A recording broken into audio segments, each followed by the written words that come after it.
हम आप सभी ने पूर्व के प्रसंग के अंदर श्री राम जी के वनगमन की मंगल यात्रा को श्रवण किया और उसके पश्चात केवट भैया के पास गए और राम जी, लक्ष्मण जी, सीता जी ने श्री गंगा जी को पार किया और वाल्मीकि जी के आज्ञा से चित्रकूट में निवास करने लगे।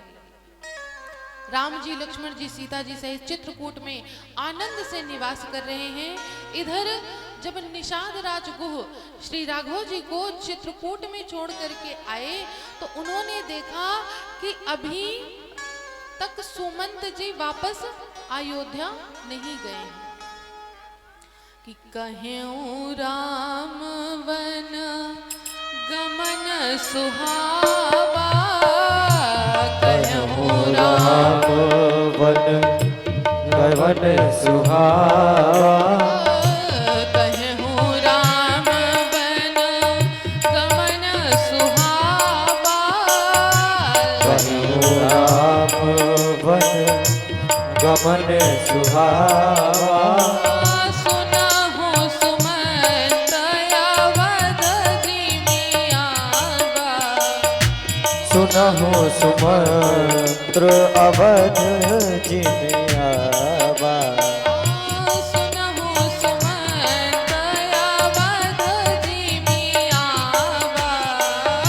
सुनहु सुमंत्र अवध जिमि आवा। कहें राम वन गमन सुहावा। गोस्वामी तुलसीदास जी कहते हैं, अभी मैंने आपको श्री राम जी के वन गमन की सुहावन कथा सुनाई, बड़ी सुंदर कथा सुनाई। अब ये बताइए, क्या वन जाने की कथा सुंदर होगी, सुखमय होगी? नहीं होगी ना। लेकिन सुखमय किसके लिए नहीं होगी? हम आपके लिए सुखमय नहीं होगी। लेकिन जो वन गए हैं ना, वो हम आप में से नहीं है, वो परम ब्रह्म है, श्री राम जी हैं। उनके लिए ना ये जो वन गमन की यात्रा है बड़ी मंगल यात्रा है। वे बड़ी प्रसन्नता से इस वन गमन की ओर गए हैं, मुस्कुराते हुए, प्रसन्न चित्त होकर के। इसलिए गोस्वामी तुलसीदास जी कहते हैं कि जो राम जी की वन गमन की यात्रा है ये बड़ी सुहावन यात्रा है। अभी तक मैंने आपको ये राम जी की वन गमन की सुहावन यात्रा बताई। अब मैं आपको पुनः श्रृंगवेरपुर लेकर के चलता हूँ, जहाँ पर अभी सुमंत जी, जिनको राम जी ने विदा किया था कि आप तात वापस अयोध्या जाइए, लेकिन अभी तक सुमंत जी वापस अयोध्या नहीं गए। अभी इसी आशा में है कि शायद राम जी वापस आ जाएं तो मैं उनको लेकर के अयोध्या चला जाऊं। और दूसरा असमंजस ये है कि राजा दशरथ जी ने कहा था कि चाहे मेरे राम को लेकर के आना वापस, अगर राम ना आए तो सीता जी को जरूर लेकर के आना। लेकिन इन तीनों में से कोई नहीं रुका, सब आगे चले गए। अब मैं किस मुख से राजा दशरथ जी के पास जाऊं? सुमंत जी जा नहीं पा रहे हैं वापस।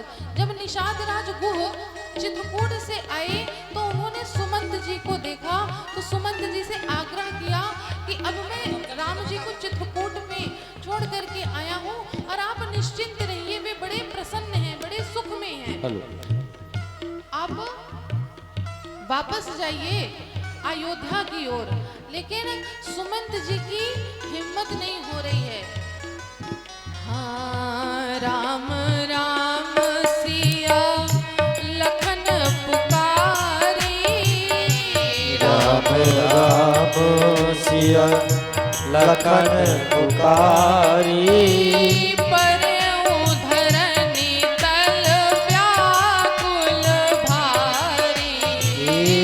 परने धरने कुल व्याकुल भारी, परने धरने तल व्याकुल भारी, परने धरने तल व्याकुल भारी, परने धरने तल व्याकुल भारी। और राम राम से लखन पुकारी, धरती पर लेटे व्याकुल होते हुए सुमंत जी राम, लक्ष्मण, सीता जी पुकार रहे हैं। उनकी जाने की हिम्मत नहीं हो रही है। बरबस यहाँ पर निषाद राजगुह ने सुमंत जी को तैयार किया तो सुमंत जी किसी प्रकार से खड़े हुए और जाने के लिए तैयार हुए। सुमंत जी तो तैयार हो गए, लेकिन सुमंत जी जिस रथ से आए थे और उस रथ में जो घोड़े बंधे हुए थे वो जाने के लिए तैयार नहीं है। देखी दक्षिण दिशि हयहि नहाई, देखी दक्षिण ऋषि हयहि नहाई, जनु बिनु पंख विहग अकुलाई, जनु बिनु पंख विहग अकुलाई, जल बिनु पंख विहग अकुलाई। जनु बिनु पंख विहग अकुलाई। देख दक्षिण दिश हयहि नहाई, जो रथ में घोड़े बंधे हुए थे वो घोड़े जाने को तैयार नहीं है। वे दक्षिण दिशा की ओर देखते हुए हिनहिना रहे हैं। क्यों? क्योंकि उन्होंने राम जी को दक्षिण की ओर ही जाते हुए देखा। तो घोड़ों ने सोचा कि जब राम जी हमारे ऊपर सवार होकर के जाते थे कहीं, तो इतना समय उनको वापस आने में नहीं लगता था। आज ऐसा क्या हुआ कि राम जी अभी रघुनाथ जी वापस नहीं आए, इसलिए जो घोड़े हैं वो दक्षिण दिशा की ओर देख करके हिनहिना रहे हैं और व्याकुल हो रहे हैं। जिस प्रकार से पक्षी अपने पंख के बिना व्याकुल हो जाता है, उसी प्रकार से आज वे घोड़े भी राम जी के बिना व्याकुल हो रहे हैं, अधीर हो रहे हैं। जब निषाद राज गुह ने घोड़ों की यह दशा देखी तो निषाद राज गुह नतमस्तक हो गए उन घोड़ों के आगे, उनके प्रेम को देख करके, उनकी प्रीति को देख करके।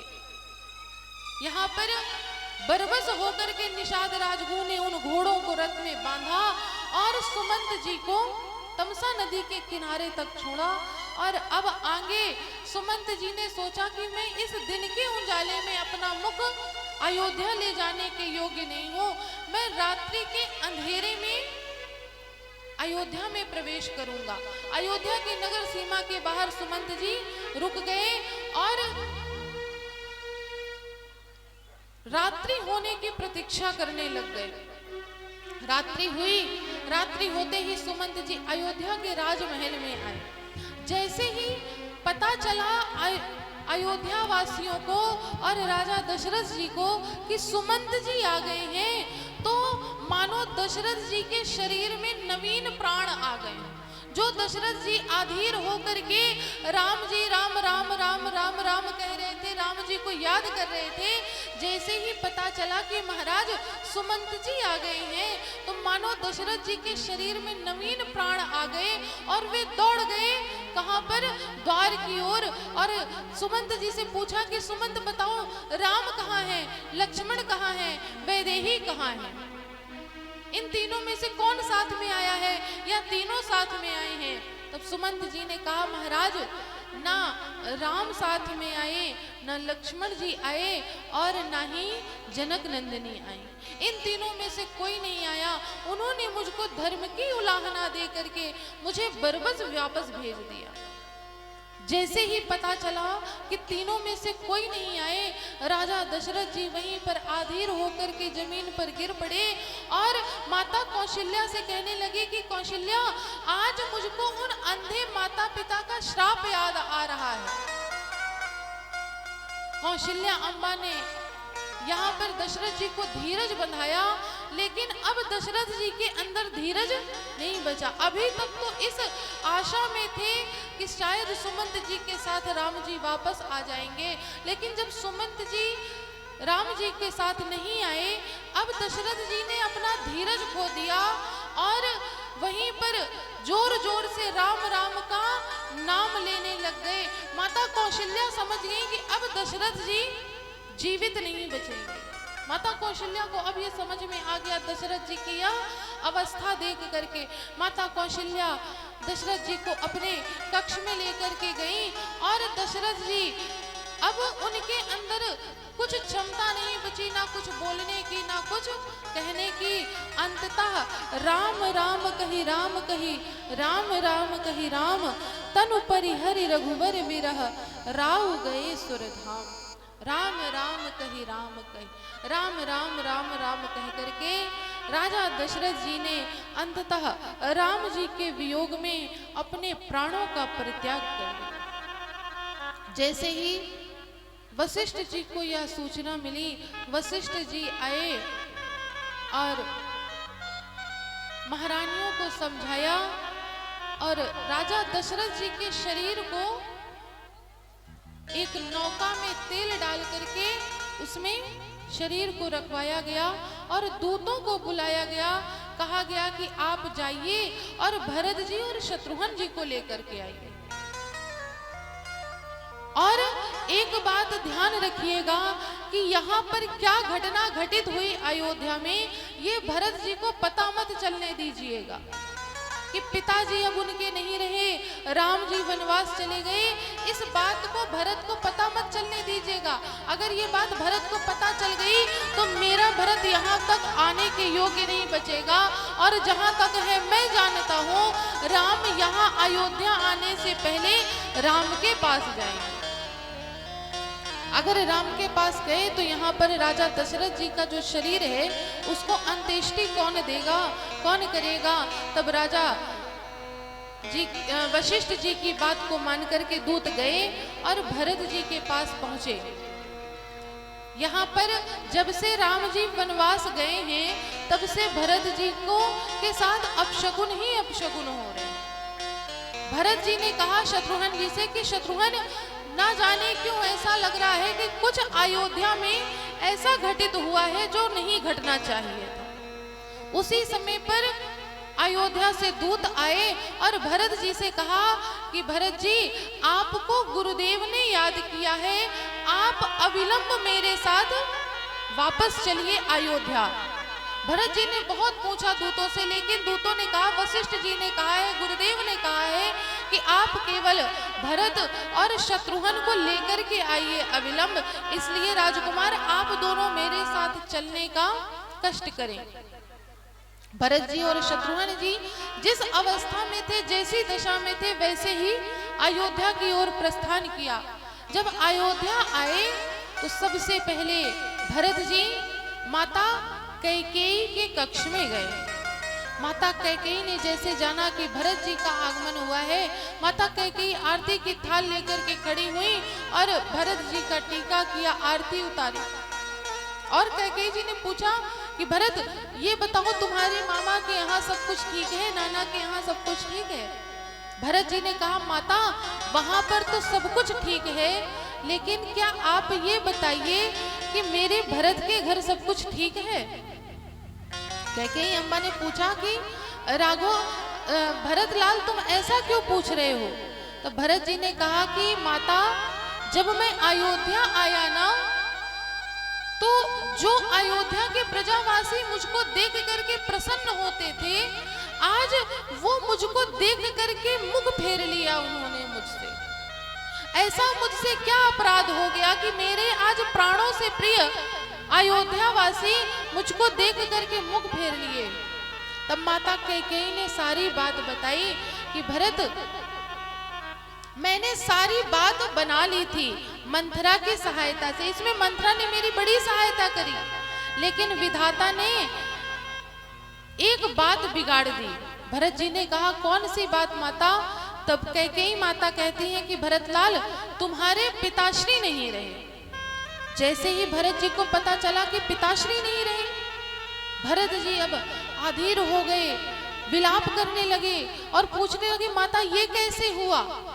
जहां तक है मैं जानता हूं, पिताश्री किसी युद्ध में नहीं गए थे और ना उनको ऐसी कोई बीमारी थी कि जो उनके प्राण ले ले। तो माता ये बताइए किस कारण पिताश्री ने शरीर का त्याग किया? तब कैकेयी माता ने कहा कि भरत, मैंने तुम्हारे पिता से 2 वरदान मांगे। पहला वरदान तुम्हारा टीका और दूसरा वरदान राम को 14 वर्षों का वनवास। जैसे ही भरत जी ने सुना कि राम जी को 14 वर्षों का वनवास हुआ, भरत जी पिताजी का मरना भूल गए। कहते हैं कि जब एक छोटे दुख के आगे जब कोई बड़ा दुख आ जाता है तो आदमी पहले वाला दुख भूल जाता है और दूसरे दुख में लिप्त हो जाता है। भरत जी पिताजी का मरना भूल गए और राम जी के वनगमन की बात सुन करके अधीर हो गए और विलाप करने लगे और माता कैकेयी को बहुत कुछ यहाँ पर भरत जी ने कहा। क्या कहा ये भरत जी जाने और माता कैकेयी जाने। उसी समय भरत जी ने कहा कि आज से माता मैं आपके इस कक्ष में नहीं आऊंगा और आज से आप मेरी माता नहीं हैं। ये कहकर भरत जी कौशल्या अम्बा के कक्ष में गए और कौशल्या अम्बा ने जैसे ही भरत जी को देखा तो कौशल्या जी को लगा कि राम आ गए, क्योंकि राम जी और भरत जी एक समान लगते थे। कौशल्या अम्बा को लगा कि राम आ गए, उन्होंने देखा नहीं और तुरंत गले से हृदय से लगा लिया। तो भरत जी ने कहा माता मैं राम नहीं, मैं आपका पुत्र भरत हूँ। जैसे ही भरत जी का नाम सुना कौशल्या माता और उनको प्रेम से गले से लगाया और कहा भरत अच्छा हुआ तुम आ गए। भरत जी ने कहा माता मुझको सब कुछ पता चल गया और मैं ये सत्य कहता हूँ माता कि भैया के वन जाने के पीछे इस भरत का कोई हाथ नहीं है। मैं कुछ नहीं जानता माता इस विषय में। ये जो कुछ भी किया वो कैकेयी जी ने किया, महारानी कैकेयी ने किया, मेरा इसमें कोई हाथ नहीं है। अगर माता मेरा इसमें तनिक भी हाथ हो तो माता जो पाप ब्राह्मण की हत्या करने में लगता है वो पाप मुझको लग जाए, जो पाप गौ की हत्या में लगता है वो पाप मुझे लगे, जो पाप माता पिता को प्रताड़ित करने में जो पाप लगता है वो मुझको लग जाए। इस प्रकार से न जाने कितने पाप भरत जी ने माता कौशल्या को गिनाए। माता कौशल्या ने भरत जी से कहा कि भरत मैं जानती हूँ कि राम के वन जाने में तुम्हारा कोई हाथ नहीं है और मैं इसमें ना कैकेयी को दोषी मानती हूँ और ना ही तुमको दोषी मानती हूँ, तुम निश्चिंत रहो। इस प्रकार से कौशल्या अम्बा और भरत जी वार्तालाप कर ही रहे थे। उसी समय पर वशिष्ठ जी का आगमन हुआ। वशिष्ठ जी ने भरत जी से आग्रह किया कि अभी ये सब बातें करने का समय नहीं है, सबसे पहले राजा दशरथ जी के शरीर का अंत्येष्टि होनी चाहिए, अंतिम संस्कार होना चाहिए। भरत जी ने यथाविधि जो एक पुत्र का दायित्व होता है, पुत्र का धर्म होता है, उसी धर्म को निर्वाहन करते हुए राजा दशरथ जी की अंत्येष्टि करी। उसके पश्चात जितने भी संस्कार होते हैं सारे धर्म पूर्वक, नियम पूर्वक, विधि पूर्वक भरत जी ने किया। और इन सब कार्यों के बाद अब अयोध्या के राज दरबार में सभा लगी। सारी सभा ने वशिष्ठ जी ने कहा कि अब भरत आप अब राज सिंहासन पर विराजमान हो जाइए। पिता के एक वचन को निभाने के लिए आपके बड़े भैया वन को गए हैं और अब आप एक वचन को निभाने के लिए राज सिंहासन पर विराजमान हो जाइए।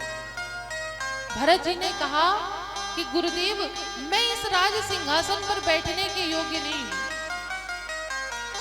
सारी सभा ने कहा कि नहीं भरत जी आप इस सिंहासन पर बैठने के सब प्रकार से योग्य हैं, आप बैठ जाइए।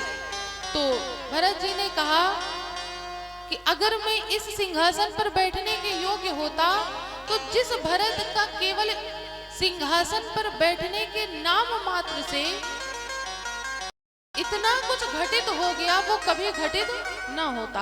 अभी तो केवल मेरा नाम आया था कि भरत राज सिंहासन पर बैठेगा, मेरे नाम आने मात्र से मेरे पिता दशरथ जी ने अपने प्राणों का त्याग कर दिया।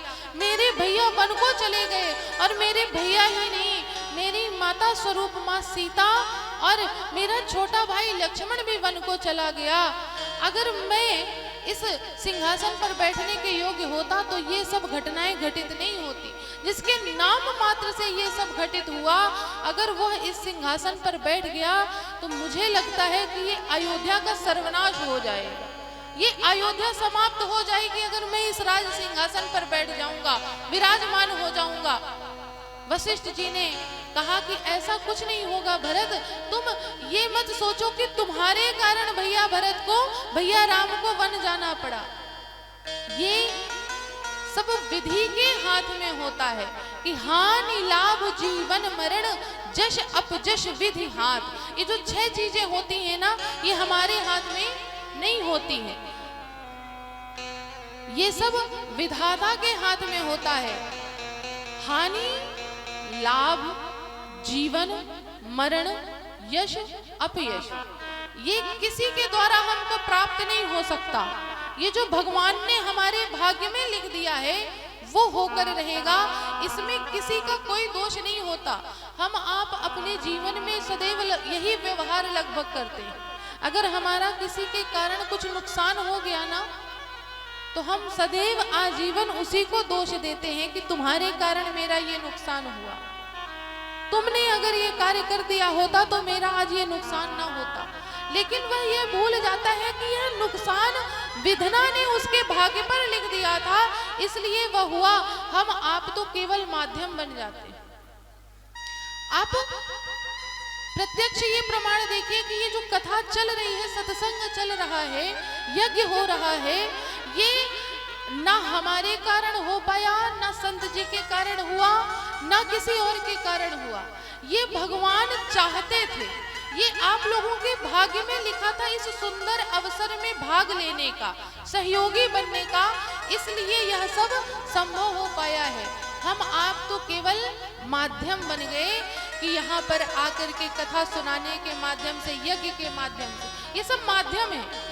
ये सब आप लोगों के भाग्य में लिखा था कि आप लोगों को कथा में भाग लेने को मिलेगा, सत्संग करने को मिलेगा, यज्ञ में भाग लेने को मिलेगा। ये सब आप लोगों के भाग्य के ऊपर था। अगर आप लोगों का भाग्य ना होता तो ये कार्यक्रम संभव नहीं था। इसलिए वशिष्ठ जी ने कहा ये सब माध्यम होते हैं इन सब बातों के, अन्यथा ये सब जो भगवान ने, विधाता ने हमारे भाग्य में लिखा है, उस कारण से ये होता है। तो भरत तुम इस बात से निश्चिंत हो जाओ कि तुम्हारे कारण या महारानी कैकेयी के कारण राम जी को वनवास जाना पड़ा। लेकिन भरत जी मानने को तैयार नहीं। माता कौशल्या ने बहुत समझाया, लेकिन माता कौशल्या की बात भी भरत जी नहीं मान पा रहे। भरत जी ने कहा गुरुदेव आप एक बात बताइए, अगर आप राम जी को वन जाने से रोक लेते तो क्या राम जी नहीं मानते? वशिष्ठ जी ने कहा अगर मैं कह देता तो मुझे इतना विश्वास है कि राम वन नहीं जाते, तो आपने रोका क्यों नहीं गुरुजी? वशिष्ठ जी ने कहा मैंने बताया ना भरत, मैं इसीलिए नहीं रोक पाया क्योंकि शायद ये विधाता ने राम के भाग्य में वनवास लिखा था। भरत जी ने कहा कि आप रोक सकते थे। वशिष्ठ जी ने कहा कैसे? भरत जी ने कहा कि मेरी माता कैकेयी ने 2 वरदान मांगे। पहले वरदान में मांगा कि भरत का टीका हो, और दूसरे वरदान में मांगा राम जी का 14 वर्षों का वनवास। तो नियम ये कहता है कि सबसे पहले पहला वरदान पूरा करना चाहिए, पहले मेरा टीका होना चाहिए था, ये नियम कहता है।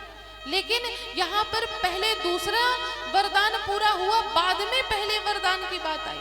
अगर आप पहले वरदान के लिए कहते कि नहीं पहले भरत का टीका होगा उसके बाद राम वनवास को जाएंगे, तो मेरा टीका होता और मैं राजा होने के अधिकार से अपने राजपद का त्याग कर देता, और एक राजा के अधिकार से मैं ये आदेश दे देता कि राम जी वनवास को नहीं जाएंगे, और मैं राज सिंहासन त्याग करके अपने भैया राम को राज सिंहासन पर बैठा देता, तो इतनी बात नहीं बिगड़ती। वशिष्ठ जी ने कहा कि बात तो तुम सत्य कह रहे हो भरत, लेकिन यह बात उस समय मुझको समझ में नहीं आई। और जहां तक लगता है भरतलाल, मुझको जहां तक लगता है, मेरी बुद्धि जहां तक कार्य करती है, तो ये जो राम बन गए हैं ना, ये ना तुम्हारे कारण गए, ना कैकेयी जी के कारण गए, ना दशरथ जी के कारण गए। राम जी बन गए हैं तो अपने स्वयं मन से गए हैं, अपनी इच्छा से गए हैं। इसलिए उस समय किसी की बुद्धि काम नहीं करी कि क्या करना चाहिए और क्या नहीं करना चाहिए। भरत जी ने कहा कि अब आप बताइए क्या किया जाए। वशिष्ठ जी ने कहा भरतलाल एक काम करो, जब तक राम वनवास से नहीं आ जाते तो तुम राज सिंहासन पर बैठ करके राज सत्ता चलाओ, और जैसे ही राम वनवास से आ जाएंगे उनको पुनः राज सिंहासन पर बैठा देना। कि सौंपे हूँ राज राम के आए। वशिष्ठ जी ने कहा जब राम जी आ जाएंगे तो तुम राज सिंहासन पर उनको बैठा देना। लेकिन भरत जी ने क्या सुना? वशिष्ठ जी ने तो कहा कि सौंपे हूँ राज राम के आए, लेकिन भरत जी के मन में राम जी से मिलने की इच्छा इतनी तीव्र हो रही थी कि उनको सुनाई दिया कि सौंपे हूँ राज राम के जाए, अर्थात जहां राम विराजमान है वहीं जाकर के उनको राज को सौंप दो। ऐसा जैसे भरत जी के मन में विचार आया, उन्होंने तुरंत कहा कि गुरुदेव अगर आपकी आज्ञा हो तो मैं भैया राम से मिलने का जाना चाहता हूँ चित्रकूट। वशिष्ठ जी को यह सुझाव बड़ा अच्छा लगा। भरत जी ने गुरु जी की आज्ञा से राज्याभिषेक की सारी सामग्री तैयार कराई और चित्रकूट जाने के लिए तैयार हो गए।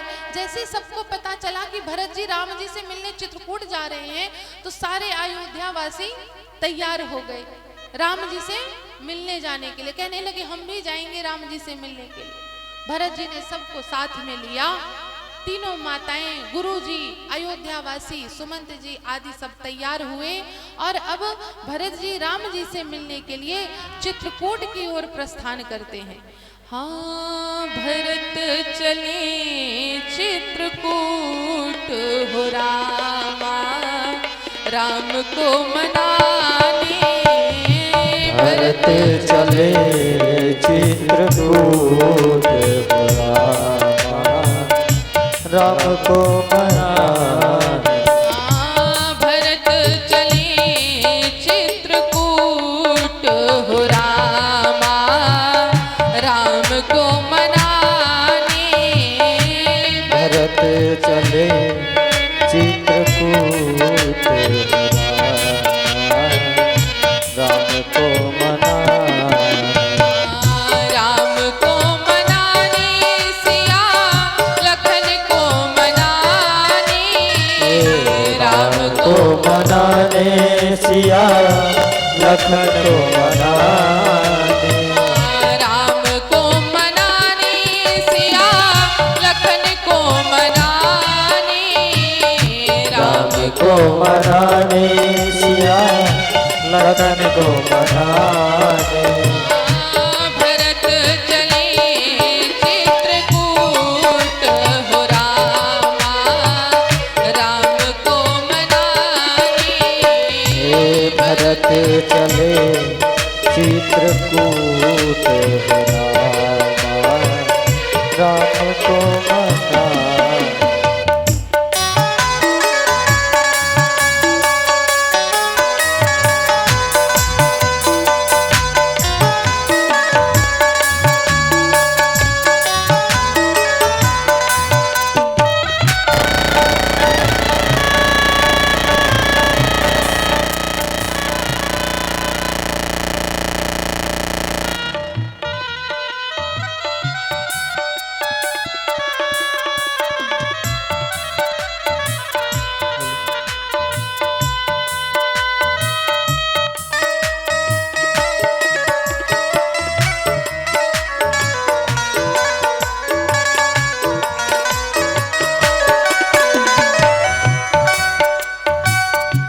बंसिया राम समुझ मन माही। बंसिया राम समझ मन माही। सानुज भरत पया देहि जाही। सानुज भरत पया देहि जाही। सानुज भरत पया देहि जाही। सानुज भरत पया देहि जाही।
मथुरा से चित्रकूट की ओर निकले तो अयोध्यावासी तो साथ में जा ही रहे हैं भरत जी, लेकिन मार्ग में जिसको जिसको पता चलता जा रहा था कि भरत जी राम जी से मिलने के लिए चित्रकूट जा रहे हैं, तो सभी लोग भरत जी की उस मंगल यात्रा में उनके पीछे पीछे चलने लग जाते थे। अब ये बताइए कि बौरा सतारे से किसको किसको चित्रकूट जाना है? पीछे वालों को नहीं जाना है क्या? जाना है ना? तो भरत जी की इस मंगल यात्रा में हम आप भी साथ में जाएंगे भरत जी के। ओ भरत चले चित्रकूट हो रामा, राम को मनाने। भरत चले चित्रकूट हो रामा, राम को मनाने। भरत चले चित्रकूट हो रामा, राम को मनाने। भरत चले चित्रकूट हो रामा, राम को मनाने। राम को मनाने, राम को मनाने। बोल दे श्री आनंद कंद भगवान की जय हो। इस प्रकार भरत जी को मार्ग में जो भी मिलता जा रहा था सबको भरत जी लेकर के चित्रकूट की ओर चलने लगे। जिस क्रम में राम जी गए थे चित्रकूट तक पहुंचे, उसी क्रम में भरत जी भी आगे बढ़ रहे हैं। सबसे पहले तमसा नदी के किनारे पहुंचे। तमसा नदी पार करने के बाद अब भरत जी श्रृंगवेरपुर पहुंचे। श्रृंगवेरपुर पहुंचे, निषाद राज गुह से मिले। निषाद राज गुह पता चला कि जब राम जी आए थे तो निषाद राज गुह को अपने हृदय से लगा लिया, तो भरत जी ने भी वही व्यवहार किया कि इनसे मेरे भैया हृदय से लगे थे तो इनके माध्यम से मैं भी अपने भैया के हृदय से लग जाऊंगा। इसलिए भरत जी ने निषाद राज गुह को हृदय से लगाया।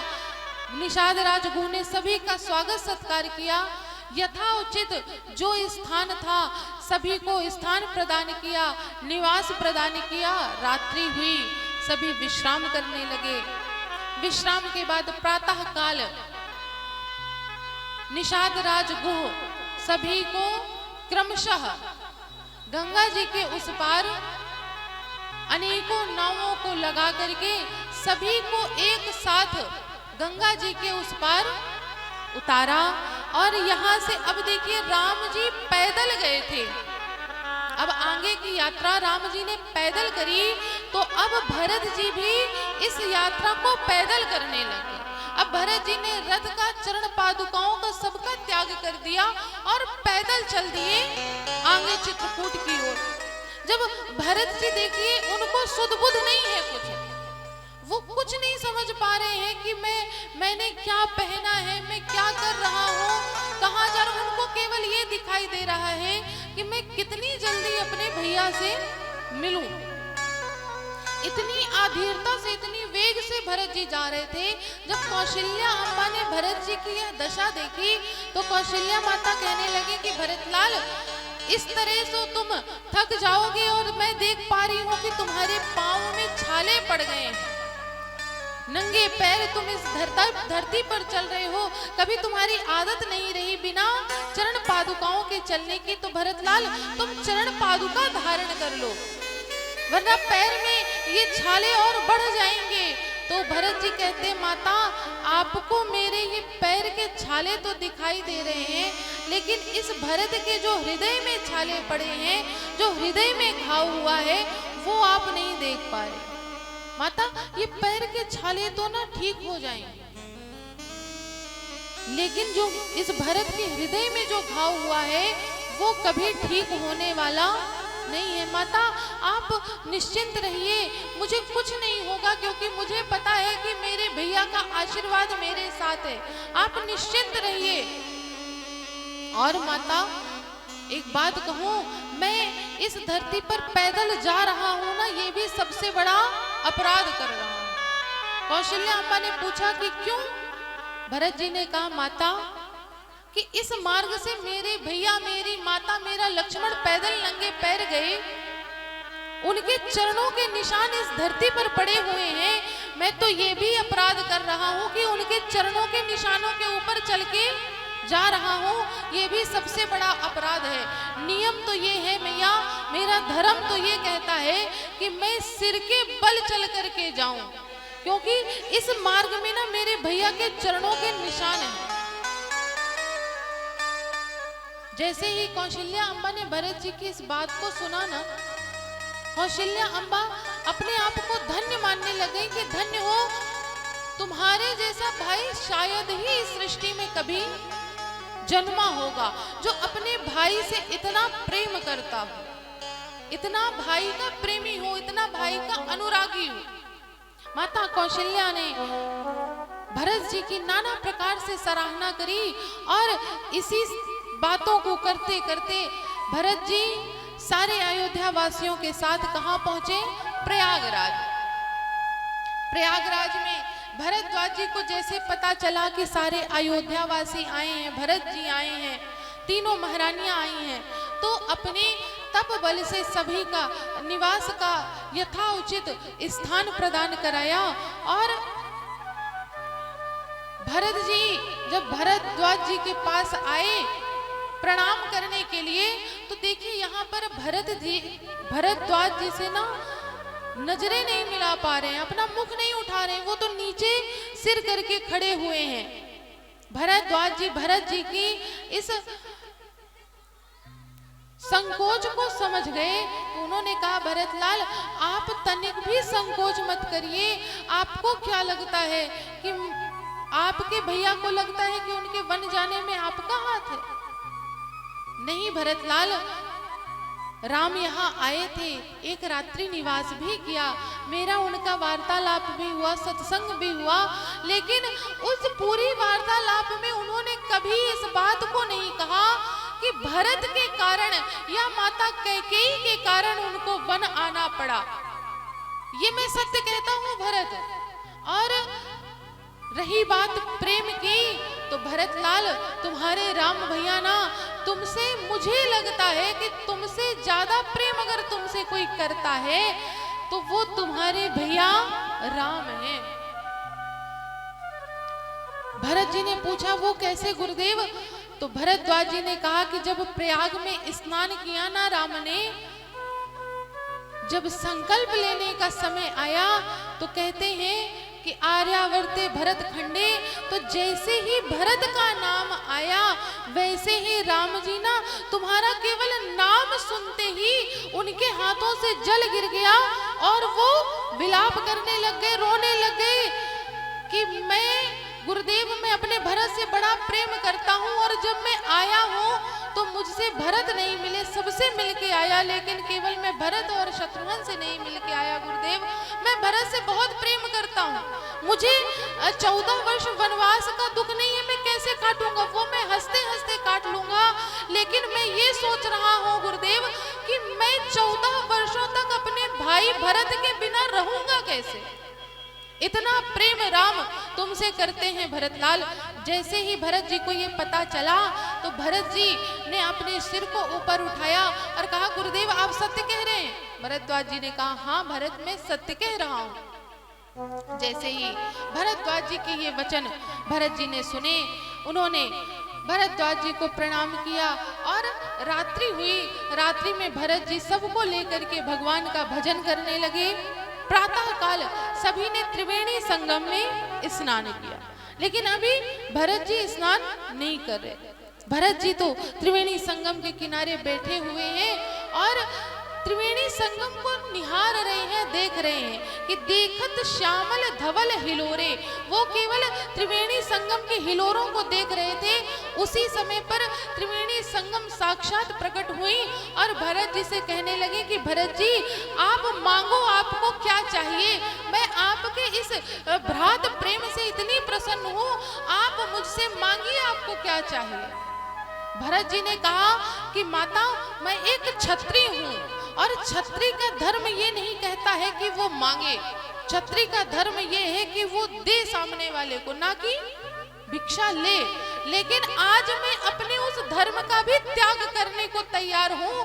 अगर आप मुझको एक आशीर्वचन दे दीजिए, एक वरदान दे दीजिए, तो आज मैं अपने उस धर्म को भी त्याग दूंगा। मैं सब कुछ करने को तैयार हूं, अगर आप मुझे वह प्रदान कर दीजिए। त्रिवेणी संगम ने कहा कि भरतलाल, आपको क्या चाहिए? आपको अर्थ चाहिए, धर्म चाहिए, काम चाहिए, मोक्ष चाहिए? तो भरत जी ने कहा कि माता, मुझे इनमें से कुछ नहीं चाहिए। कि अर्थ चाहिए न धर्म काम चाहिए, हाँ अर्थ चाहिए न धर्म काम चाहिए। कौशल्या कुमार मुझे राम चाहिए, कौशल्या कुमार मुझे राम चाहिए। अर्थ चाहिए न धर्म काम चाहिए, यज्ञ चाहिए न धर्म काम चाहिए। अर्थ चाहिए न धर्म काम चाहिए, यज्ञ चाहिए न धर्म काम चाहिए। कौशल्या कुमार मुझे राम चाहिए, कौशल्या कुमार मुझे राम चाहिए। हाँ मोक्ष चाहिए न स्वर्ग धाम चाहिए, मोक्ष चाहिए न स्वर्ग धाम चाहिए। हाँ मोक्ष चाहिए न स्वर्ग धाम चाहिए, मोक्ष चाहिए न स्वर्ग धाम चाहिए। कौशल्या कुमार मुझे राम चाहिए, कौशल्या कुमार मुझे राम चाहिए।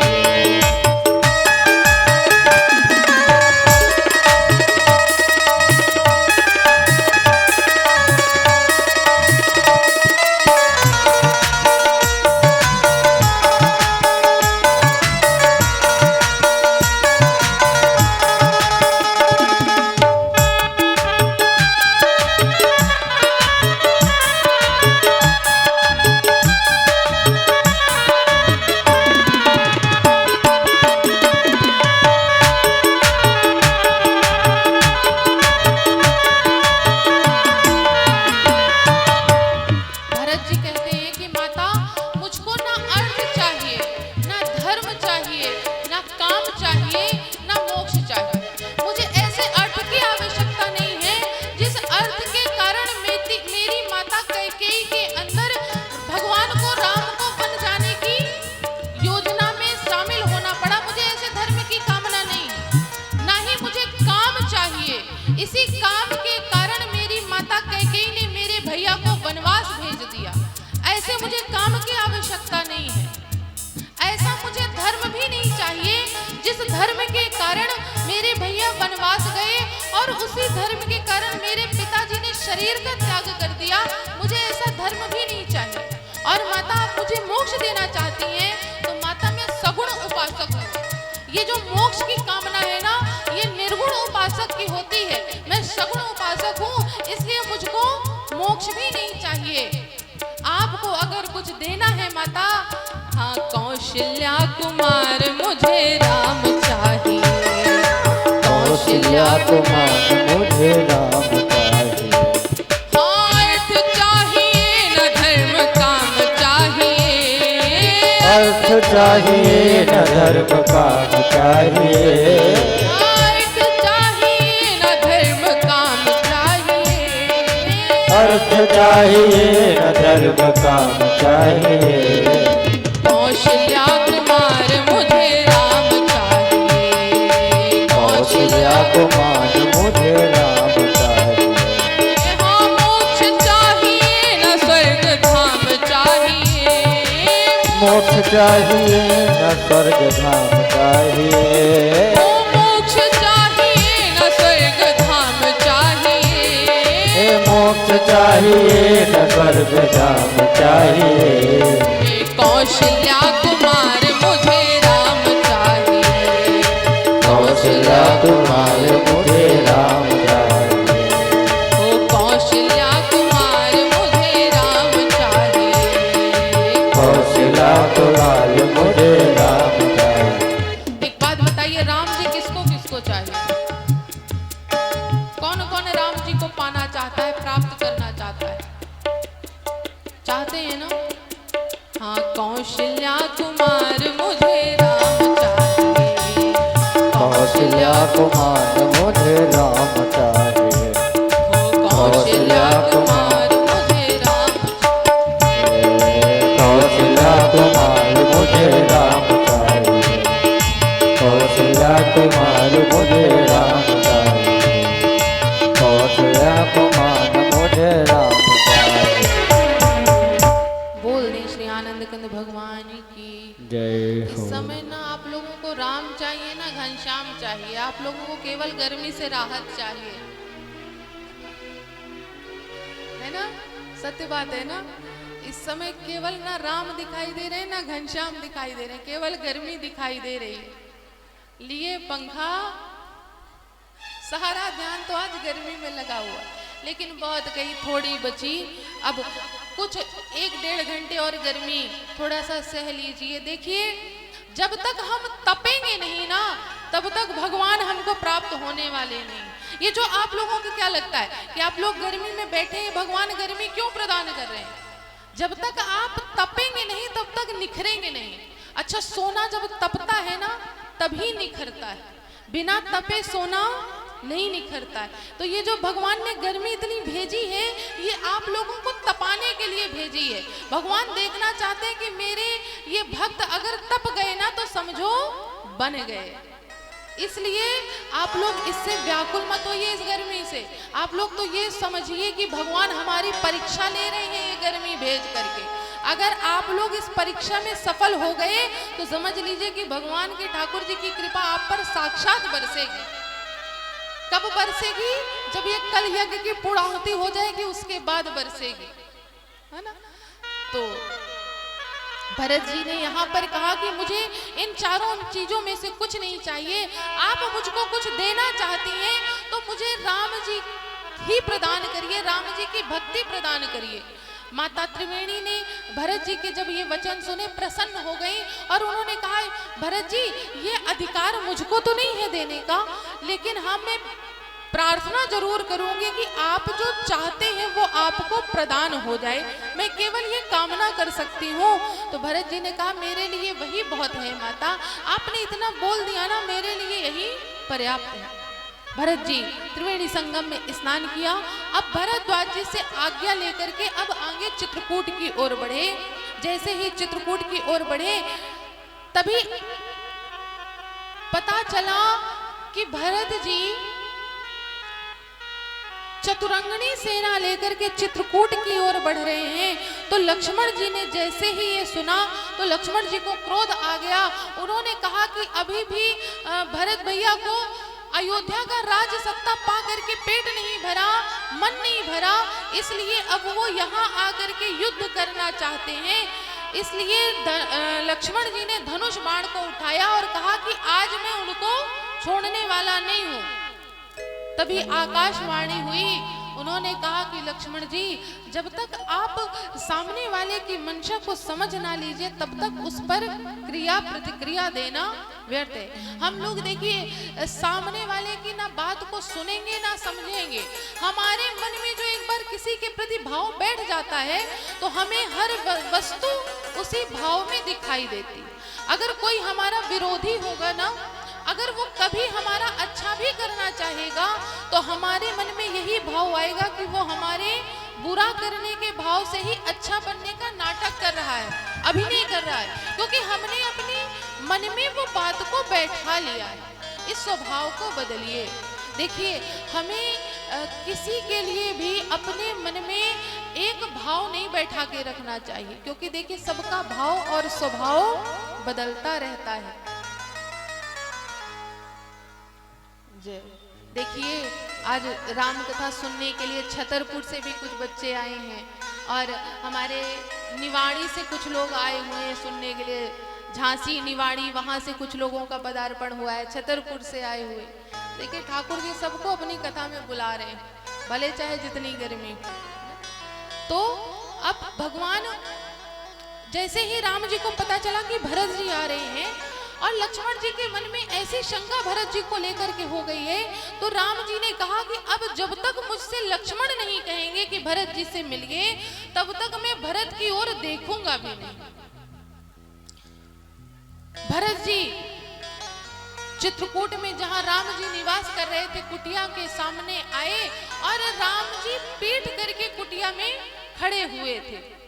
भरत जी आए और कुटिया के बाहर ही साष्टांग दंडवत करके लेट गए और कहने लगे कि पाहि नाथ कही पाहि गोसाई, भूतल परे हो लकुट की नाई। पाहि नाथ प्रभु मुझे क्षमा करो, प्रभु मुझे क्षमा करो, आप अपनी कृपा करो प्रभु। लेकिन राम जी यहाँ अभी भरत जी की ओर देखा भी नहीं। क्यों? क्योंकि लक्ष्मण जी ने अभी नहीं कहा है। और लक्ष्मण जी ने जैसे ही भरत भैया के इस व्यवहार को देखा, उनको पता चल गया कि मैं जो सोच रहा था वो बिल्कुल गलत सोच रहा था। मेरे भैया तनिक भी नहीं बदले हैं, वो आज भी राम जी के प्रेमी हैं। जिस प्रकार से पहले प्रेमी थे, आज भी प्रेमी हैं। जैसे ही लक्ष्मण जी ने ये जाना, उन्होंने तुरंत भरत जी कहा राम जी से कि भैया भरत जी आए हैं, भरत भैया आए हैं। लक्ष्मण जी जितना बोल ही पाते कि भरत जी आए हैं, राम जी इतनी वेग से पलटे और भरत जी के सामने पहुंच गए कि किसी को पता नहीं चला। हाँ उठे राम सुनी प्रेम अधीरा, कहूं पट कहूं निशंग धनु तीरा, कहूं पट कहूं निशंग धनु तीरा। उठे राम सुनी प्रेम अधीरा, कहूं पट कहूं निशंग धनु तीरा, कहूं पट कहूं निशंग धनु तीर। उठे राम सुनी प्रेम अधीरा, इतने प्रेम से अधीर होकर के उठे कि उनका पटका गिर गया जो वक्षस्थल पर धारण किया था। उनके धनुष बाण गिर गए और उन्होंने जो तरकश बांध रखी थी वो गिर गई। इतने वेग से राम जी भरत जी की ओर बढ़े। हाँ उठे राम सुनी प्रेम अधीरा, कहूं पट कहूं निशंग धनु तीरा, कहूं पट कहूं निशंग धनु तीरा। उठे राम सुनी प्रेम अधीरा, कहूं पट कहूं निशंग धनु तीरा। जो राम जी ने वक्षस्थल पर पटका धारण किया था वो गिर गया, उनके धनुष और बाण गिर गए, उनकी जो जिसमें बाण रहते ना तरकश निशंग वो गिर गया। क्यों? क्योंकि आप लोगों ने अगर ध्यान से सुना हो तो अभी थोड़ी देर पहले जब त्रिवेणी संगम ने भरत जी को 4 चीजें देने के लिए कहा है, क्या क्या? अर्थ, धर्म, काम और मोक्ष। कितनी चीजें हुई? 4 चीजें। और यहाँ पर राम जी कितनी चीजें छोड़ रहे हैं? कहूं पट कहूं निशंग कहूं धनु तीरा, अर्थात धनुष बाण तरकश और अपने वक्षस्थल का पटका। कितने हो गए? 4। जब हम भगवान के पास कुछ छोड़ के जाएंगे तभी भगवान हमारे पास कुछ छोड़ करके आएंगे। हाँ उठे राम सुनी प्रेम अधीरा, कहूं पट कहूं निशंग धनु तीरा, कहूं पट कहूं निशंग धनु तीरा, कहूं पट कहूं निशंग धनु तीरा, कहूं पट कहूं निशंग धनु तीरा, कहूं पट कहूं निशंग धनु तीरा, कहूं पट कहूं निशंग धनु तीरा। राम जी 4 चीजों का त्याग करके छोड़ करके गए और भरत जी को हृदय से लगा लिया। भरत जी को जैसे ही हृदय से लगाया, सारे देवतागण, सारी सृष्टि राम जी और भरत जी के उस मिलाप को देख करके ना अपने आप को रोक नहीं पाई, इतनी भाव विभोर हो गई उन दोनों के मिलन को देख करके। और जो चित्रकूट में देखिए, चित्रकूट भी जैसे ये पहाड़ी क्षेत्र है, वैसे चित्रकूट भी पहाड़ी क्षेत्र है, पत्थरों का क्षेत्र है। कहा जाता है कि जब राम जी और भरत जी एक दूसरे से हृदय में लग कर के मिले हैं ना, तो जो चित्रकूट के पत्थर थे वो भी मोम की तरह पिघल गए थे राम जी और भरत जी के उस प्रेम को देख करके। वहां के पत्थर तक मोम की तरह पिघल गए। तो क्या बताइए, जो व्यक्ति रहे होंगे आसपास के, क्या वो अपने आप को रोक पाए होंगे? सारी सृष्टि अधीर हो गई, प्रेम भाव में भर गई। अब इधर राम जी भरत जी का मिलाप हुआ। पता चला कि सारे अयोध्या वासी आए हैं, गुरु जी आए हैं, तीनों माताएं आई हैं। राम जी सभी का गए स्वागत करने के लिए। सबसे पहले राम जी कैकेयी माता से मिलते हैं। कैकेयी मैया से कहा, माता आप कैसी हैं? कैकेयी जी ने जैसे माता सुना ना, उन्होंने तुरंत राम जी को हृदय से लगाया, कहने लगे, राम जब से तुम अयोध्या से आए हो मैं ये शब्द सुनने के लिए तरस गई थी। तुम्हारे आने के बाद मुझे माता कह के किसी ने नहीं पुकारा। आज तुमने मुझे माता कह दिया, मानो सब कुछ सही हो गया। अभी तक मैं कुशल नहीं थी, लेकिन तुमने मुझे माता कह दिया राम, तो मैं अब कुशल हो गई। एक बात पूछो राम, सत्य सत्य बताना, जिस प्रकार से भरत ने मुझसे कहा कि आज से वो मुझे माता नहीं कहेगा, क्या तुम तो कभी नहीं छोड़ दोगे मुझे माता कहना? राम जी ने कहा, माता मैं सौगंध खाता हूँ कि जब तक मेरा जीवन रहेगा मैं सदैव आपको माता से ही संबोधन करूंगा। आप निश्चिंत रहिए। माता कैकेयी से मिले, कौशल्या मैया से मिले, सुमित्रा जी से मिले। उसी समय पता चला कि अब पिताश्री नहीं रहे। जैसे पता चल गया कि पिताश्री नहीं रहे, उसी समय मानो ऐसा लगा कि दशरथ जी ने अभी अभी प्राणों का त्याग किया हो। चित्रकूट का ऐसा परिवेश हो गया कि लगा मानो दशरथ जी अभी अभी इस धराधाम को छोड़ करके परलोक गए हों। वशिष्ठ जी ने राम जी को समझाया और मंदाकिनी के किनारे दशरथ जी का तर्पण कराया। अब सभा लगी और सभा में ये चर्चा हुई कि अब आगे क्या किया जाए। भरत जी ने कहा कि राम जी भैया मैं आपको लेने के लिए आया हूँ। देखिए चित्रकूट में सारे समाज को लेकर के 5 बैठकी हुई है। कितनी हुई है? 5 बैठकी। सभी ने कहा, राम जी ने कहा कि मैं आपके साथ वापस नहीं जा सकता हूँ। इतने में पता चला कि जनक जी का आगमन हुआ है सारे मिथिला वासियों के साथ। माता सुनैना भी आई हैं। सारे राम जी, जनक जी और आदि सभी की व्यवस्था में लग के रुकने का स्थान दिया। माता सीता अपने तीनों माताओं कौशल्या जी, कैकेयी जी और सुमित्रा जी तीनों के चरणों को दबाया और माता कौशल्या ने कहा कि अब पुत्री जाओ, तुम्हारी माता आई है, एक बार अपनी माता से मिल लो। कैकेयी जी, सीता जी अब गई है माता सुनैना के पास और माता सुनैना और जनक जी ने अपनी पुत्री सीता जी को हृदय से लगाया और कहा कि आज हम धन्य हो गए तुम्हारी जैसी पुत्री पाकर के।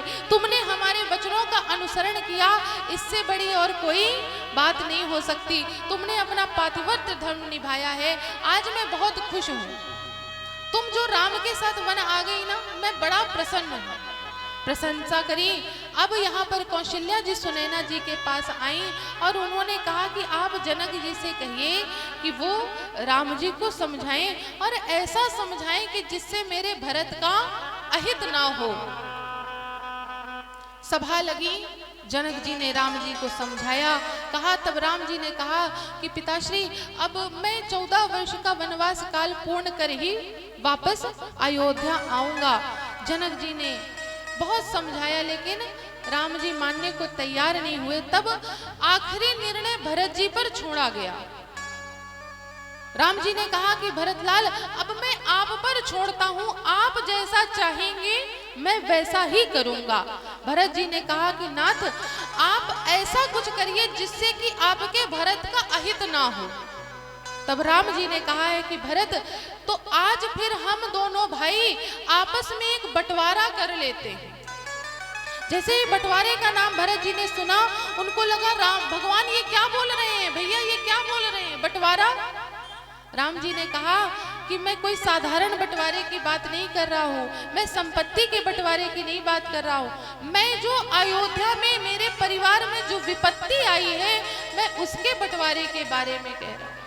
एक निवेदन करें, हमें कभी अपने जीवन में संपत्ति के बंटवारे के लिए नहीं लड़ना चाहिए। हमें सदैव अपने घर में आई विपत्ति के बारे में सोच करके आगे बढ़ना चाहिए।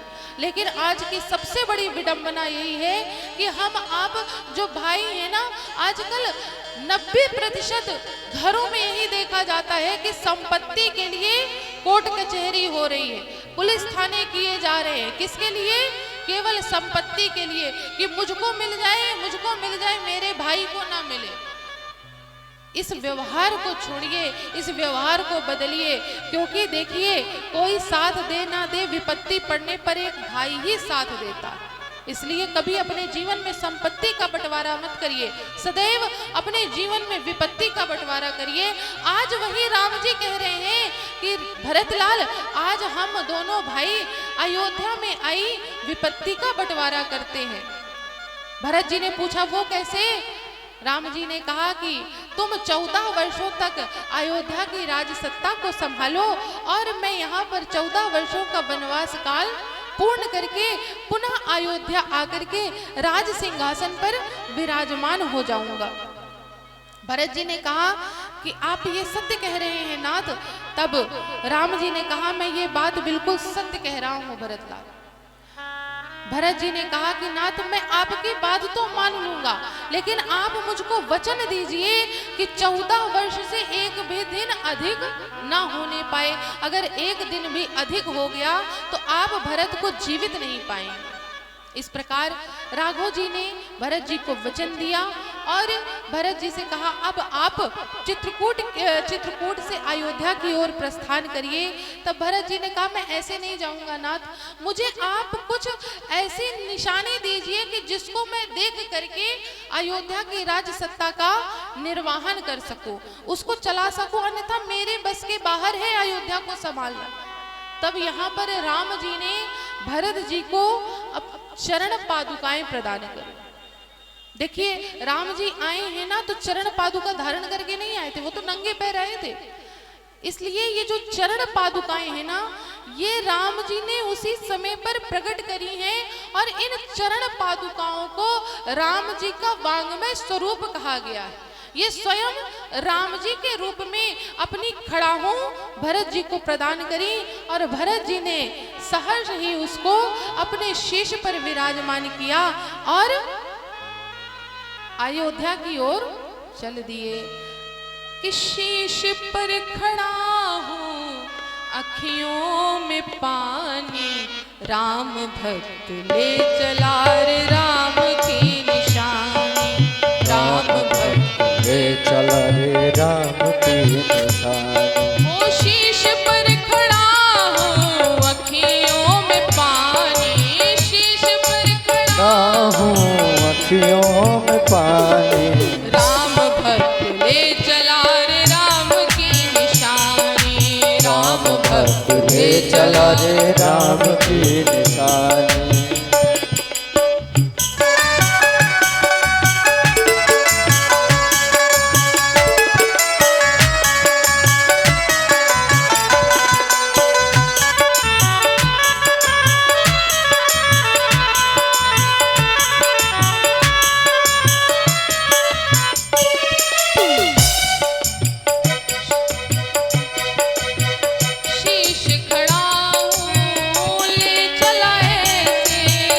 शीश खड़ा हो चल ऐसे, शीश खड़ा ले चला ऐसे, शीश खड़ा हो ले चल ऐसे। राम सिया जी संग हो जैसे, राम सिया जी संग हो जैसे, राम सिया जी संग हो जैसे, राम सिया जी संग हो जैसे। अब इनकी छाँव में रहेगी राजधानी, राम भक्त ले चला रे राम की निशानी, राम भक्त ले चला रे राम की निशानी।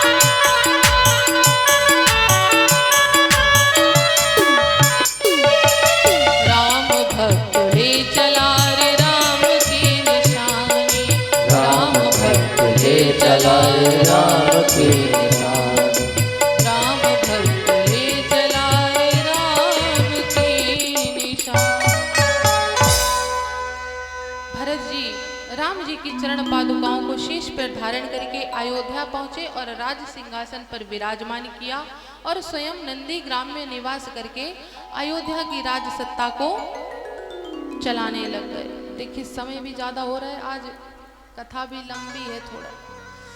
देखिए ये जो भरत चरित्र है ना, भरत जी का चरित्र, ये तो कहने अगर चला जाए तो शायद दिन कम पड़ जाएंगे, दिन क्या महीने कम पड़ जाएंगे, और लगता है महीने भी कम पड़ जाएंगे, साल भी कम पड़ जाएंगे। ये भरत जी का चरित्र अथाह है।